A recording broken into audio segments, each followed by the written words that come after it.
Hi friends, అందరికి కూడా happy Christmas. ఇదిగోండి క్రిస్మస్ సెలబ్రేషన్ ఎలా చేసుకుంటున్నాము. తను వచ్చేసి మా వదినమ్మ, ఇక మా అన్నయ్య. ఈ ఇయరే వాళ్ళకి మ్యారేజ్ అయింది, న్యూ మ్యారేడ్ కపుల్స్ అండి. ఇక తను వచ్చేసి మా చెల్లి కూడా ఈ ఇయరే మ్యారేజ్ చేసామండి. ఇదిగోండి ఈ విధంగానైతే మేము ఫెస్టివల్కి రెడీ అయ్యాము.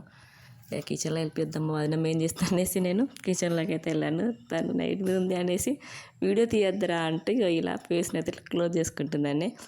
ఇక తనైతే చికెన్ మటన్ అయితే ప్రిపేర్ చేస్తుంది. ఒక దానిపైన చికెన్ పెట్టేసి దానిపైన మటన్ పెట్టేసి ఇక మటన్ ఇక కర్రీ అయితే ఫినిష్ అయిందండి. ఇక అందరం కూడా భోజనాలకు అనేసి కూర్చున్నాము, అందరం కూడా భోజనం చేస్తున్నాము. తర్వాత ఇక నెక్స్ట్ ప్రోగ్రామ్ వచ్చేసి కేక్ కటింగ్ అయితే మా చెల్లితో మా బాబుతో అయితే చేపిస్తుంది. ఇద్దరు కలిసి కేక్ కట్ చేపిస్తున్నారు. చివరిలో అయితే మాకు ఇక చాలా బాధ అనిపించిందండి, ఇయర్ మా మమ్మీ లేదనేసి.